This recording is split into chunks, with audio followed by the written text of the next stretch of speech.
let's start. The government in the past week or so has had the wind beneath its wings. First, there was the inflation rate trending down, giving the hope of lower interest rates later this year.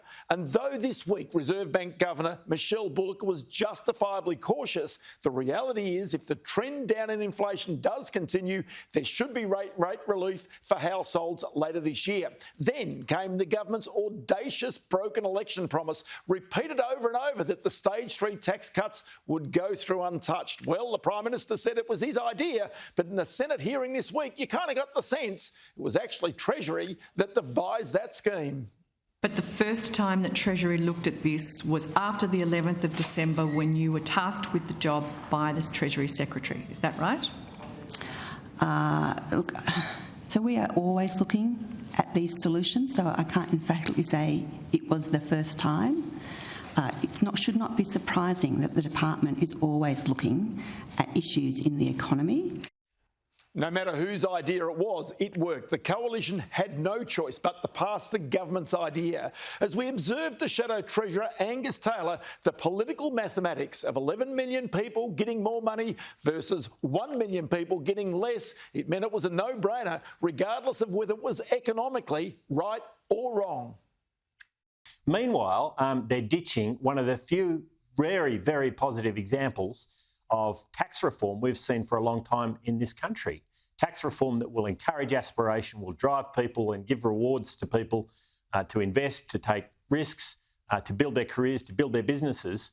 And Labor's decided they don't care about any of that. Managing the economy doesn't matter to them. The coalition, of course, had no choice but to support Labor's changes. Labor also succeeded with its contentious industrial relations law changes. This gives more power to unions, potentially creates less flexibility in many workplaces, and business groups say will lead to higher costs and potentially more strikes or industrial disputes. Despite that, it went through the parliament. So all of this is going to embolden the government to go further. It denies planning any change to negative gearing or capital gains tax, just as it denied any change to those stage 3 tax cuts or any change to superannuation laws.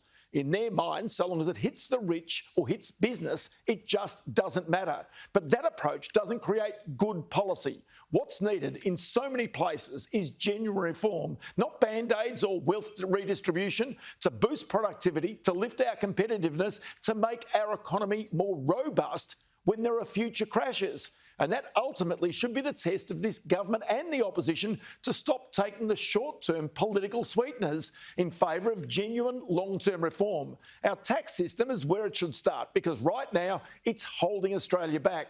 More than 50% of the government's revenue comes from ordinary taxpayers, different to most other developed nations, which more greatly encourage investment and innovation. But the political appetite for real reform continues to be weak here. But one person urging for this hard conversation to not just be had, to be acted upon, is the member for Wentworth, Allegra Spender. And I caught up with her this week.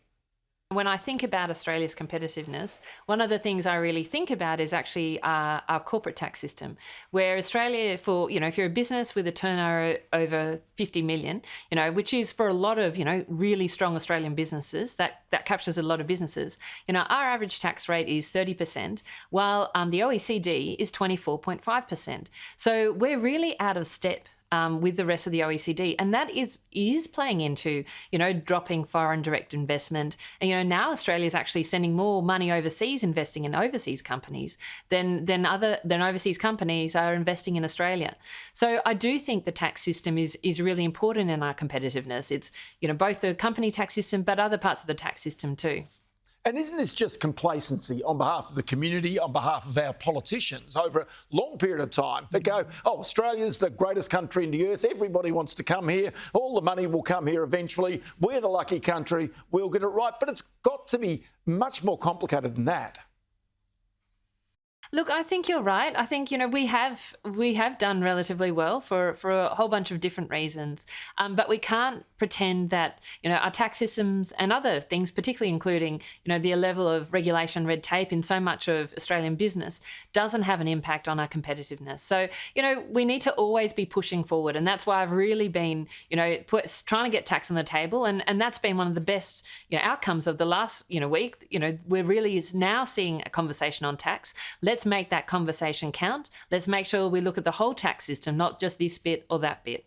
So that's the reason why the welfare system has got to come in for this, because we can show graphics which basically show that the top 1% of income earners pay 18.3% of all taxes. The bottom 50% pay 11.6%.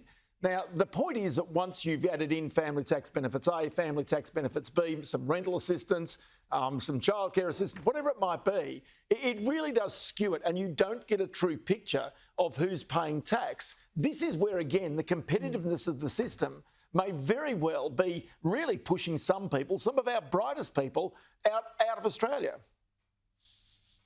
And look, what I think we should be more broadly looking at is reducing, the burden on workers.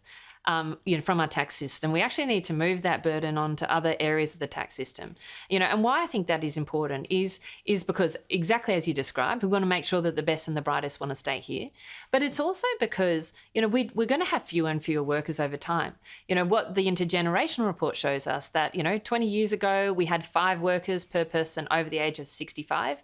Now we've got about 4. Then it's going to be in another 20 or so years, it's going to be about 3. So we can't just have more and more taxes on the people who are working. We need to make sure that, because as you said, the good ones will leave. They'll say, well, look, we can't just guarantee that. So I think we need to look at tax reform more broadly and say, make sure that we are fair to those younger generations and those future people who are going to be carrying the burden for lots of us as well. Because the truth is, if we started with a blank sheet of paper, we would not create this tax system. But because we have this tax system, it's very hard politically to change because of all the groups that will put their hands up and say, I want more.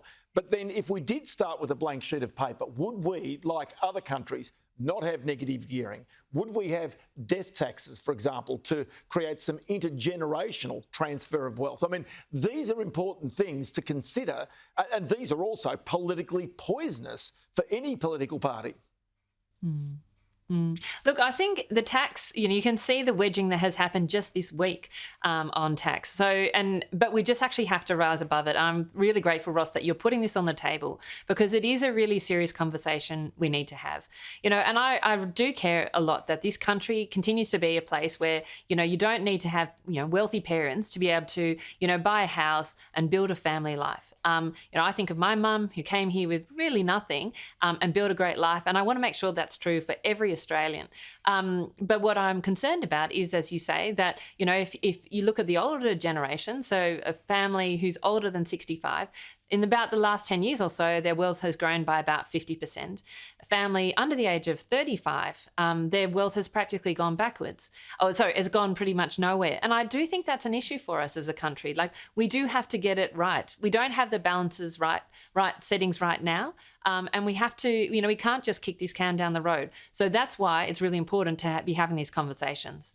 And one of the issues is that even this conversation can create a battle between the generations. The older generations are living longer and are holding on to their wealth for longer. The younger generations have got significant amounts of debt because especially the price of housing. And so ultimately, the younger generation is kind of relying on the older generation to pass away so that they can get themselves in a financially fit position as well. Yeah, but not everyone's got I think you're right, and I think we need to be really careful that we don't pit generations against each other, because I think of my own parents, like they worked hard, they tried hard, they saved, they did all those things that were right. So there's no blame there. The truth is that it's our political system that has set up some of our systems so that different generations are benefiting in different ways, and I think that's why we need to look at it from a tax point of view, because not everybody has a mum or dad, who can help them out. And we need to still be a country where it doesn't matter where you come from. If you work hard, if you have a job that's supporting our country, if you're a nurse, if you're a teacher, a paramedic, you're doing really good work in this community. You need to be able to buy a house, have secure housing and able to raise a family. And that's critical, I think, to fairness between generations. Okay, so if you really had that blank sheet of paper and you were starting again, you'd try and bring down the company tax rate. I can hear that. Is it a case where you would try and raise the tax on consumption, the GST, and have the federal government keep more of that rather than just give it straight out to the states? Look, I don't want to jump the gun here, Ross, because I'm actually going through what they call a green paper process. I'm hoping to release around the middle of the year a green paper on tax, where I've been consulting leading economists, businesses, unions, environmental and social leaders, and saying, look, what sort of tax system could deliver both the equity and fairness we want, both within and between generations, but also the dynamism and productivity that we want. And so what I'm trying to do is come up with some options, and then I'll be taking those to my community. So I don't want to jump the gun on saying what the perfect tax system looks like, but what I will say is everything has to be on the table. So you've got to resist the kind of, rule in, rule out. And that's what I've been trying to do for the last, 6 months or so, resist that and say, look, we need to consider GST. Absolutely. We need to consider the treatment of savings, which includes negative gearing, but also includes, the other treatment of savings. Because if, you've got your money in a bank deposit, you pay a lot of tax on any interest you earn. And that's really different if you have your money somewhere else. So, we need to get all those different settings right and try and do a package that still means we can pay for the services that we care about.